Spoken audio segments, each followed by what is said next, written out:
Where winds meet. I mean, you've probably heard of this game by now. If you haven't, I'd be very surprised. It's blowing up right now on Steam, and as of this very moment, it has reached 9 million players. And for once, that player stat is actually helpful to us, because if you haven't heard by now, this game is free. Can you say that again?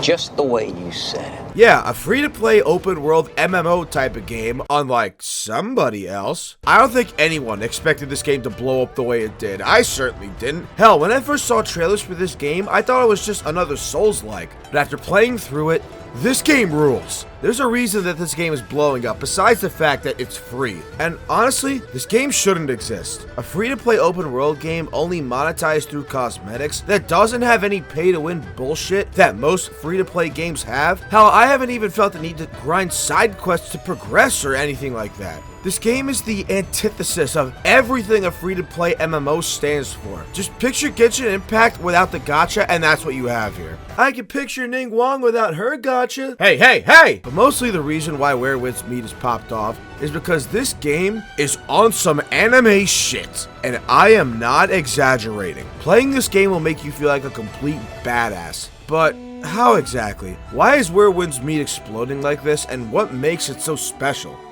Well, welcome to the one video that's not sponsored by the game itself. Seriously, like every video I've seen on this game is sponsored. Not saying it's bad, get your bag. I mean, damn boy! So strap in, boys and girls, and let's get down to business.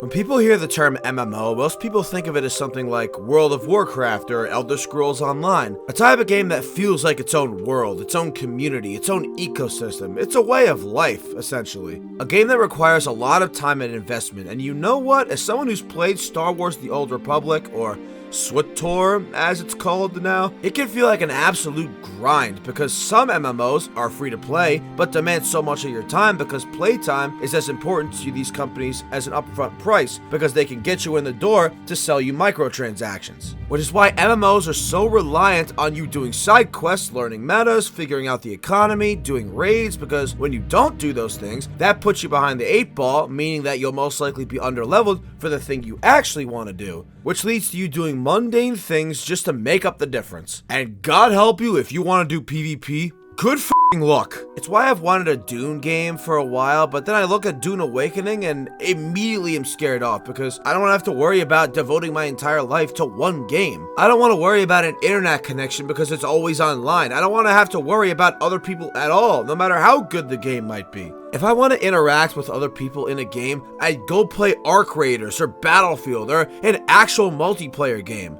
And it's why you don't really hear people, at least in my section of the gaming discourse, talk about something like Elder Scrolls Online or Fallout 76. No matter how much Todd Howard wants to say that it gets updates so you're not going 20 years without another Elder Scrolls, shut up, Todd! And you know what? While you're at it, fire your entire QA department and start reading the subreddit. The point is, MMOs are a beast of a game that demand every bit of your time, attention, and commitment.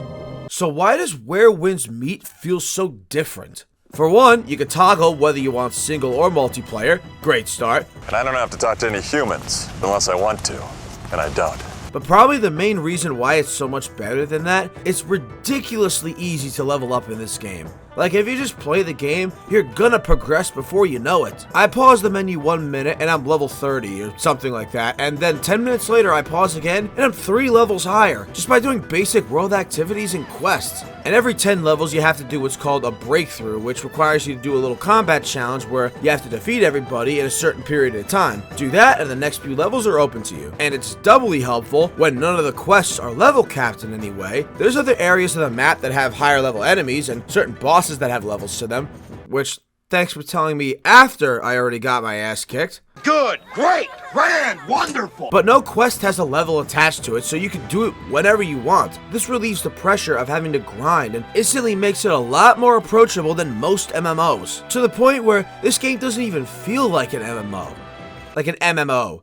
Damn it, I can't say that word fast. Don't get me wrong, it still has some roadblocks, like progression and quests literally not being available for a certain amount of days. Excuse me, what the fuck? What? What the fuck are you talking about? But that's only the main quest, and once you're about to get to level 7, you have to play a long time to even come across that. And there's no pressure to log in every day, despite the fact that there's a battle pass, which, hold on, if I could be real for a second, I think it's great that this is free to play and the game doesn't have scummy pay-to-win monetization, but I really hope this model works out, because nobody needs to spend money to play. So out of those 9 million players, how many of those will never spend a dime on this game, and if it's low enough, will this game be able to survive long enough with this model? Wait, someone spent $42,000 on a boat? Never mind, this game's fine. Despite that boat thing that I don't even think the devs expected to work out, it's not often where a live service game doesn't feel like it's constantly trying to steal your wallet. I honestly haven't felt any need to buy a cosmetic, no matter how cool the mounts look. Nobody needs to spend any money to have fun in Where Winds Meet, because all you need to do is step outside, in-game, and touch some grass. Ah, shit! If you're gonna pull off something like Where Winds Meet, you need a world full of fun and interesting content, and if you haven't caught on to the tone of the video so far, that's exactly what they did. Now, because of the fact there's no pressure to grind because of the no level cap, this world quickly goes from a checklist to a candy store. The content in this game becomes something that you could do if you want to, and if you don't, that's okay. Which is why I could say that this game has a metric ass ton of content and mechanics, and it doesn't feel bloated. There are so many things to do in this game, like basic quests, a turn-based healing game, a turn-based conversation sim, a building mechanic, but at the same time, you don't have to do any of those. There are missions where you need to do these things, but they're relegated to side quests, and there's a good chance you may never even see them again. Like after my first debate sim, I haven't seen a quest that utilizes it because I'm not actively seeking it out, but I know when I do seek it out, it's gonna be there. Hopefully the next healing minigame I do goes better than the goose one did. Throughout the game, you'll also run into bosses, full-on side campaigns, outposts that you have to clear out enemies in, and even though you don't have to do everything, all activities in the region contribute to your world rank. The more you do, the more you level up this rank, and each rank gives you certain rewards and other things that are now open to you. So even though you don't need to explore, there's something there for you if you want to explore. And this is going to come naturally to you anyways, like I said before, because it's really easy to level up yourself and the world. I'm sorry, what? I'm a dog now. I'm a dog gambling with other dogs. What is this game? And speaking of things open to you, in each region, you're going to want to get that world rank to at least level 4, because then you get to do this.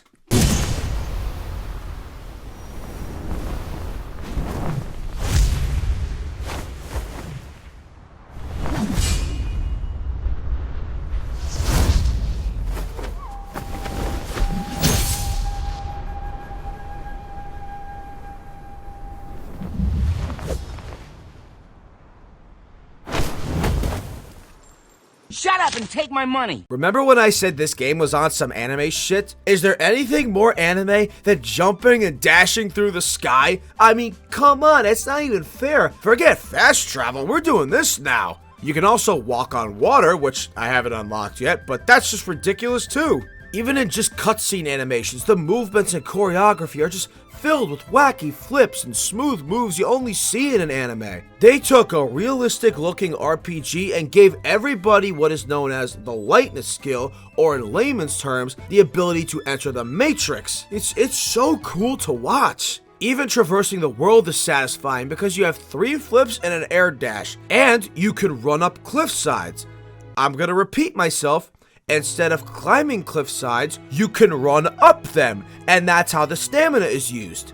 Yeah, on some anime shit. Like when I'm in the capital city of Kaifeng, and I'm refusing to fast travel because I want to jump around to my destination, you know you have something great here. And speaking of great, I haven't even gotten to what the best part of Where Winds Meet is. I haven't even talked about the combat. So while the world might be the key selling point of Where Winds Meet, the combat is what will make you stay, because yet again, we have another Chinese game that has great combat. America, we're getting embarrassed here. I've seen people say this game is a hack and slash, or this game is like Sekiro because you have a parry. If I had to compare it to any other game, honestly, it'd be Stellar Blade. Enemies that can be parried, coupled with a stagger bar with ultra moves, mixed with hotkey abilities. You have different weapon types that can be found, but in Where Winds Meet, you pick 2 options at the start, and the rest you have to find throughout the world. And when I say find, I don't mean find the weapon and it's yours. I mean you have to observe someone using the weapon to learn the martial art to then use it. Now, most of the time, it's a matter of sneaking into a place with a mandatory stealth section that sends you back to the beginning if you fail, which I really hate those. Oh, come on!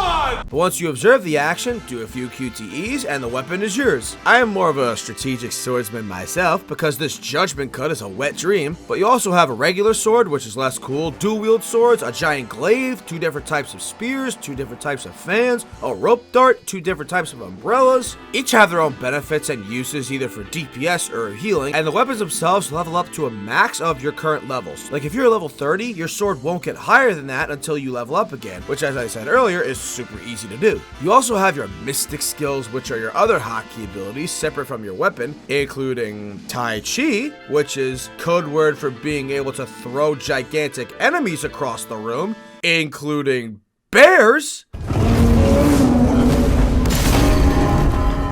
Somebody didn't stretch this text box. Again, on some anime shit. The way you can chain these moves together feels so fluid. You can combine things like a cloud kick with a massive golden dive AoE blast, which is what I've been doing recently because this feels incredible.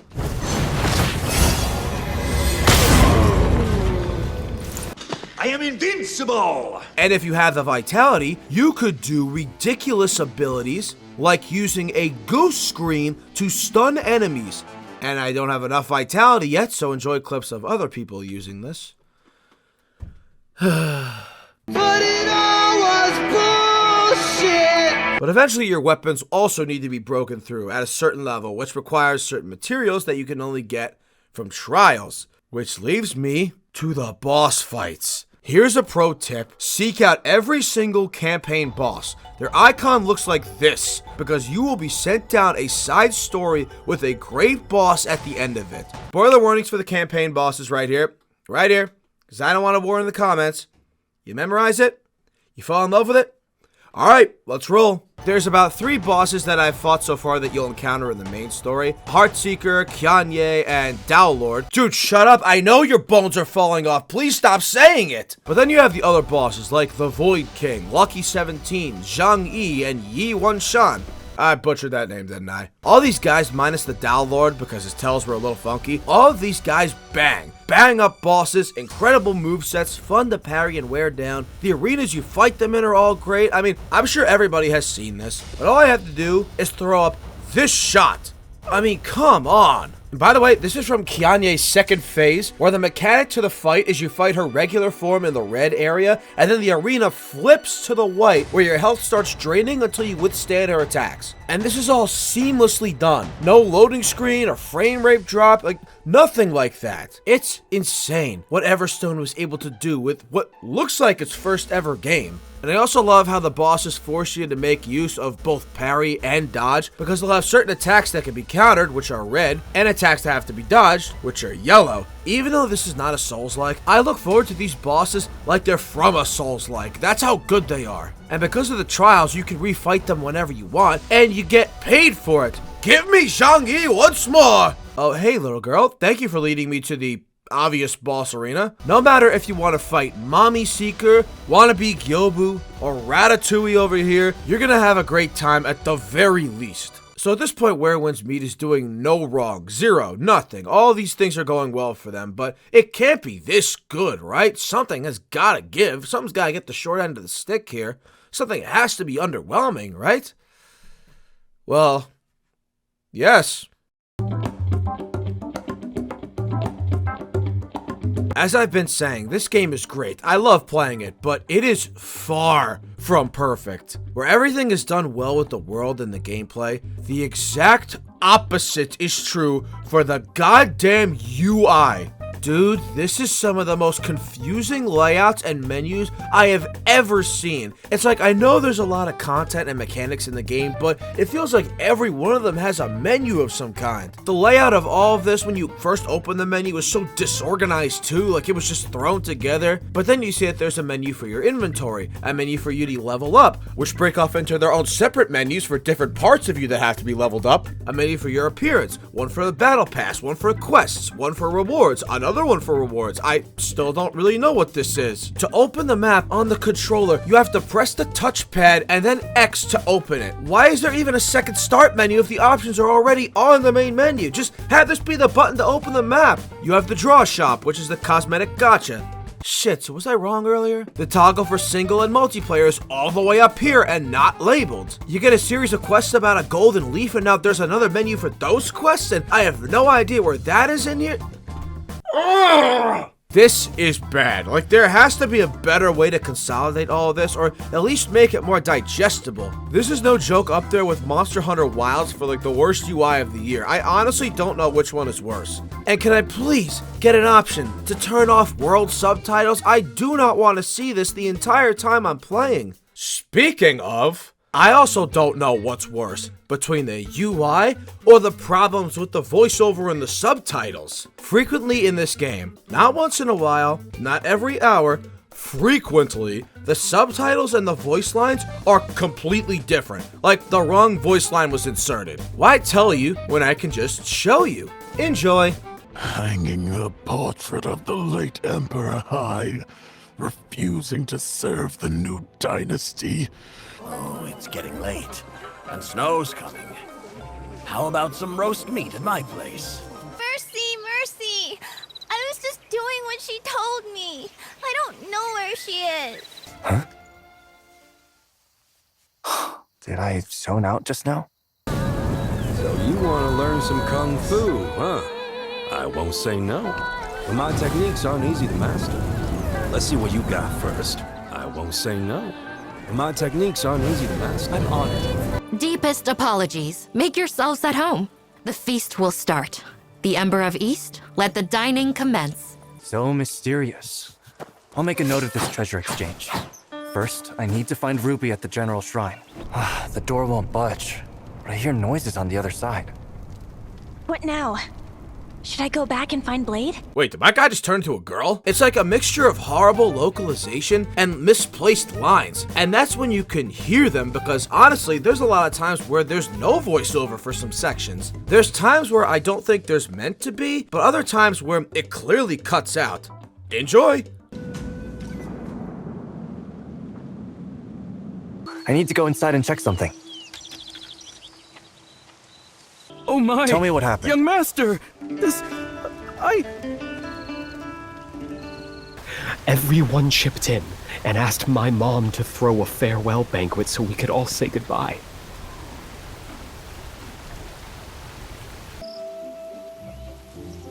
I'm Ha Wan Chuen. I've never feared anyone in the Zhonghu.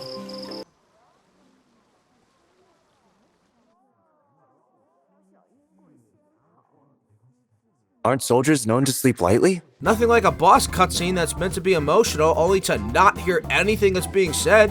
And it also makes you question other times when there's no voiceover. Is it a glitch or is it not supposed to be here? I don't know. I get it. First ever game, new studio, problems like this are gonna happen. There's times when subtitles don't line up. There's times when a glitch happens and the voiceover won't trigger. But when it keeps happening, it starts to really break your immersion and get really f***ing annoying. Normally this wouldn't bother me as much, but the fact that it's constantly happening really takes my enjoyment out of the game, along with the bad UI. Now, does any of this stuff ruin the game for me? No. But it definitely, oh god, and we have slowed down animations. Everstone, please make this all priority 1. So before we wrap things up here and I stop rambling, is there anything I didn't mention here? Let me think. The story. I didn't mention the story, and that's because there really isn't anything to say. This is one of those games where the story doesn't matter, like in most MMOs. MMOs, damn it. Despite your character having some pretty savage lines. All right. Don't cry. Grown-ups don't like blubbering crybabies. If it's a fake, I'll show you how Fengshu ended up flat on his back. Since little Lou's not coming to save you, I'll have to pull some dirty tricks. It's pitch black here in the ghost market. If I deep fry these kids and sell them, who'd even notice? Hey, Bob! Didn't I say, when I catch you, I'm smashing your head in? I mean that! Dude, this guy does not mess around. But, you know what though? Every time I have turned off Where Winds Meet, I've just been feeling grateful. Grateful that we have a game that does what Where Winds Meet does in the way Where Winds Meet does it. A free-to-play game that doesn't beat you over the head with monetization, all the creativity and the passion that anyone can have, clearly, a badass feel to it, and a new way to bring the MMO genre into a more accessible light. There's no other way to say it. Where Winds Meet should not exist, but it does, and thank God for that. Even with room for improvement, I still hope this is the start of something new, because Where Winds Meet is a solid 8 out of 10.